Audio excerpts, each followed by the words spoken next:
सभी को प्रणाम। हम पढ़ रहे हैं वाग्मय उपासना समर्पण योग अध्याय 9 ऑडियो 3। आइए परमपिता से परम पूज्य गुरुदेव वंद्य माता जी गुरु तत्व से गुरु शक्ति से प्रार्थना करें कि हमारे भीतर, हम जो वाग्मय इतने टाइम से पढ़ रहे हैं, हमारे भीतर सही दिशा, आत्मा के जागृति का, आत्मा के कल्याण का जो सही स्वरूप है वो जागृत हो और हम उसको जी सकें और उसको जीते हुए जीवन में आगे बढ़ सकें। तो अब आत्म कल्याण का राजमार्ग गुरुदेव हमें समझा रहे थे और गुरुदेव ने हमें समझाया कि हमें जो है परावलंबी नहीं बनना है, हमें हर क्षेत्र में स्वावलंबी बनना है। हमको समझना है कि हमारा जीवन किस तरह, किस दिशा में जा रहा है, और अगर हम स्वावलंबी बन जाएंगे तो हमारे भीतर जो अच्छे गुण हैं, जैसे महामानव बनने के गुण, पुरुषार्थी बनने के गुण, पराक्रमी, सद्गुणी, मनस्वी, निरोग, संपन्न, सुख, समृद्धि, हमें सब कुछ प्राप्त होने लगेगा, है ना। और हमें गुरुकुल का महत्व, अध्यात्म का महत्व यहाँ समझना पड़ेगा। हमें किसी की नकल नहीं करनी, हमें कोई कंपैरिजन मोड में नहीं जाना, हमें अपने अंदर जाके देखना है कि हमारी रिक्वायरमेंट कहाँ है, कैसी है, और हमें उसी के हिसाब से जीवन को जीना है। उसके बाद गुरुदेव ने बताया कि हमें विवेक पूर्वक आगे चलना है। हमें इस यात्रा में बहुत लोग मिल सकते हैं, हमें किसी पे कोई टीका पर टिप्पणी नहीं करनी, किसी पे कोई धारणा नहीं बनानी, लेकिन कहीं से भी कुछ मिल रहा है तो उसको विवेक के स्तर पे घिस के देख लेना है, और अंतरात्मा के स्तर पर, विवेक भी अंतरात्मा के स्तर पर घिस के देख लेना है। आगे परमात्मा हमें बता रहे हैं, आज के नकली अध्यात्म का तिरस्कार होना उचित ही है। भजन भी अध्यात्म का एक अंग है, पर केवल मात्र भजन तक ही वह सीमित नहीं, उसका वास्तविक उद्देश्य है आत्मा का सर्वांगीण विकास। ईश्वर का भजन इसमें एक बड़ा आधार है, पर आत्म सुधार, आत्मनिर्माण, आत्म विकास के सुव्यवस्थित आत्मविज्ञान को अनावश्यक, तुच्छ एवं उपेक्षणीय मानकर केवल मात्र भजन करते रहने से कुछ विशेष लाभ संभव नहीं।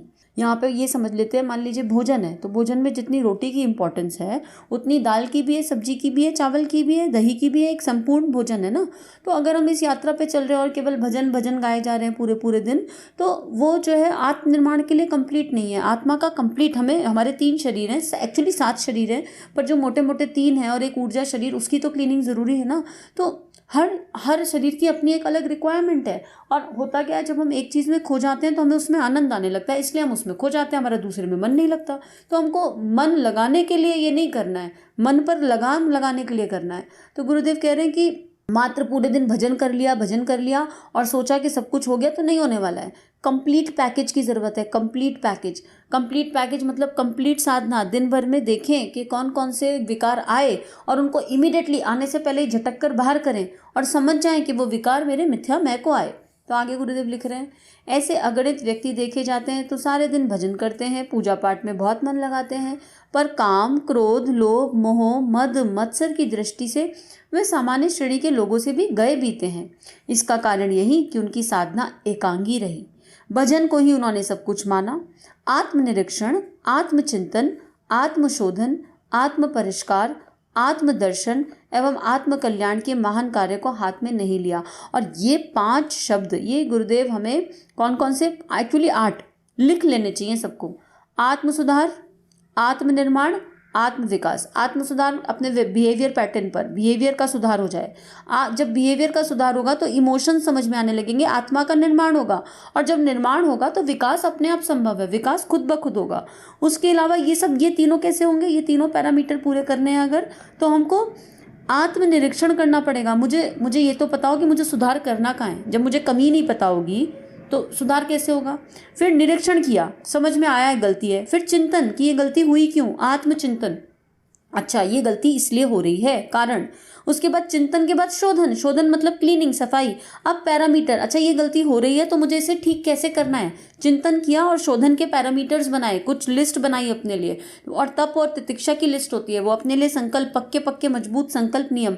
जैसे पहले काफ़ी साल पहले मैं टीवी बहुत देखती थी, तो मुझे समझ में आया, आत्मनिरीक्षण किया तो पता चला समय टीवी देखने में बर्बाद हो रहा है। अब आत्मचिंतन किया तो अब पैरामीटर समझ में आया, टीवी में क्या क्या देख रहे हैं, किस चीज़ों में रस आ रहा है, अच्छा ऐसी चीज़ों में रस आता है, तो उनसे मन को हटाया आत्मचिंतन करके। अब शोधन, टीवी देखना छोड़ना भी तो है, तो शोधन के रूप में एक तप लिया कि ना, रिमोट को को हाथ नहीं लगाएंगे, टीवी खुद से नहीं चलाएंगे पहले स्टेप पे। अब जब खुद से टीवी चलाओगे नहीं तो घर में कोई होता ही नहीं, टीवी चलेगा कैसे, है ना। तो ऑटोमेटिक वो बिल्कुल पक्का नियम। और जब वो नियम धीरे धीरे सधा, पहली क्लास का नियम था, धीरे धीरे सधा तो अपने आप परिष्कार हुआ आत्मा का, और धीरे धीरे वो इंटरेस्ट चला गया जिसकी वजह से टीवी देखा जा रहा था। उसके बाद आत्म परिष्कार, अपने आप इससे आत्मा का परिष्कार, अपने आप कंप्लीट पैकेज हो रहा है ना। फिर जब परिष्कार होगा तो अपने आप आत्मा के दर्शन होंगे, क्योंकि सुधार और निर्माण और विकास होने लगेगा। और जब आत्म दर्शन होंगे तो आत्म कल्याण, आत्मा के करीब, कल्याण आत्मा के करीब पहुंच जाएंगे, अंदर पहुंच जाएंगे और समझ में आ जाएगा कि आत्मा सबकी एक ही है। फिर फीलिंग ऑफ वननेस। तो एक्सपीरियंस की बात है, हम छोटे छोटे स्टेप करें, छोटे छोटे कार्यों से उठाएं तो चीज़ें अपने आप होने लगेंगी।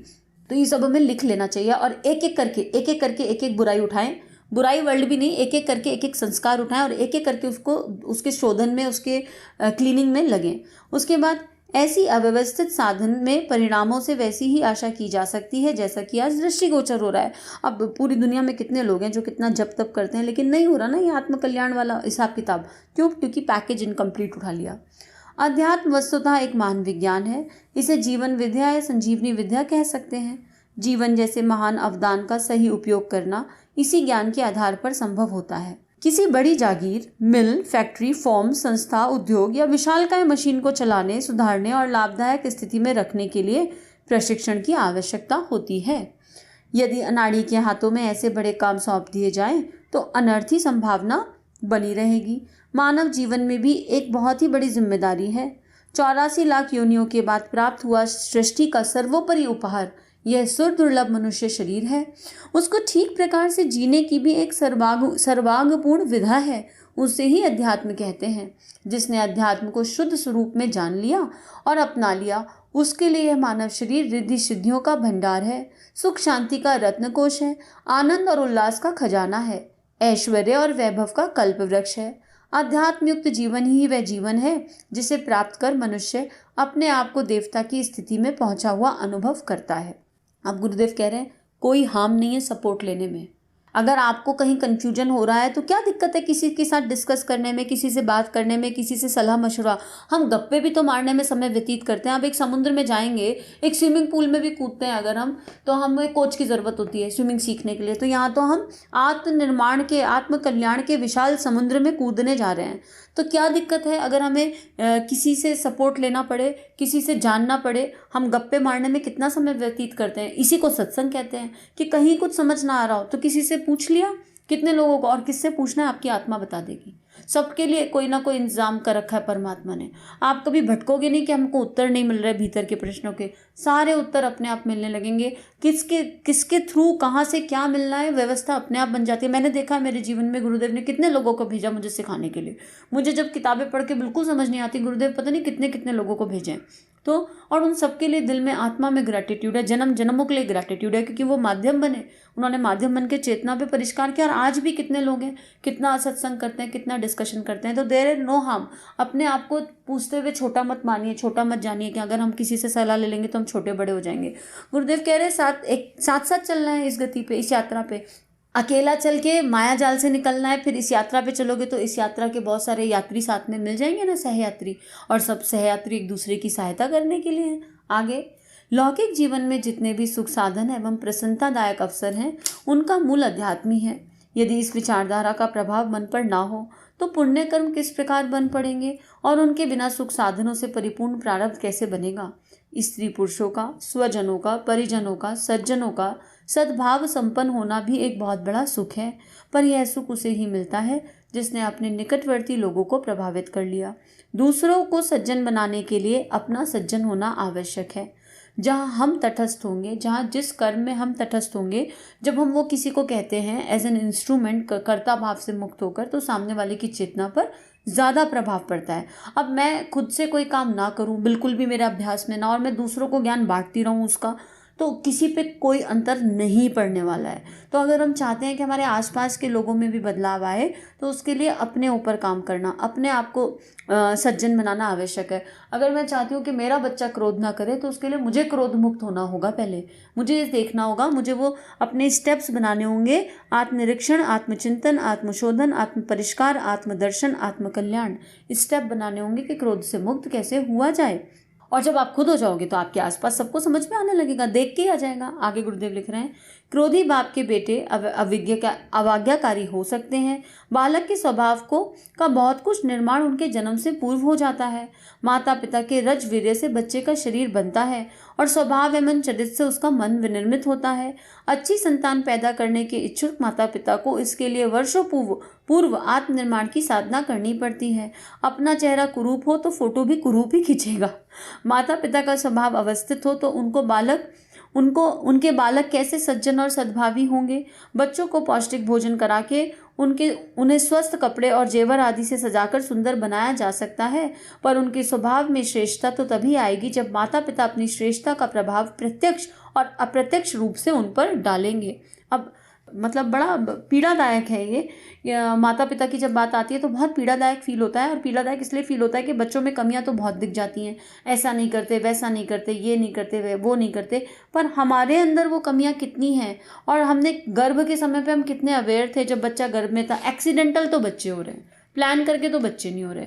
जहाँ बच्चे भी एक्सीडेंटल हैं तो लस्ट के एक फीलिंग के साथ तो जन्म लिया उस सोल ने, उस आत्मा ने, तो क्या तो रज और वीर्य बना, क्या शरीर बना। लेकिन इसका मतलब ये नहीं कि इसको ठीक नहीं किया जा सकता। ठीक कभी भी किया जा सकता है, जब याद आ जाए तो समस्या है, जब याद आ जाए तब ठीक किया सकता है। आज ही से एक अभ्यास कर लीजिए, रोज 5 मिनट बैठिए, केवल 5 मिनट, और ये माता या पिता कोई भी कर सकता है, और उस समय में चले जाइए जब आपका शिशु आपके गर्भ में था और यहाँ से उसकी यात्रा शुरू कराइए। पहले भाव पे देखिए कि आपको इन्फॉर्मेशन मिल गई कि अब आप गर्भवती हैं, पिता बनने वाले हैं, माता बनने वाले, और यहाँ से गर्भ संवाद शुरू कीजिए अपने बच्चे से। और जो संस्कार डालना चाहते हैं यहाँ से शुरू कीजिए, सोल लेवल पे। बच्चे की उम्र चाहे जो हो, अभी भी आप ये करेंगे दिल से। सबसे पहले क्षमा मांगिए अपने बच्चे से, क्षमा मांगिए उस आत्मा से कि उसको जो संस्कार देने थे वो देना भूल गए, तो क्षमा मांगिए। और क्षमा मांग के नेक्स्ट स्टेप पर आगे बढ़िए, उसको थैंक यू बोलिए कि उसने माता पिता बनने का सौभाग्य दिया। और फिर उससे गर्भ में सारे संवाद करना, भाव कीजिए कि वो गर्भ में, और सारे संवाद कीजिए। सारा जो भी कुछ आप अपने बच्चे में चेंजेस देखना चाहते हैं आप देख पाएंगे।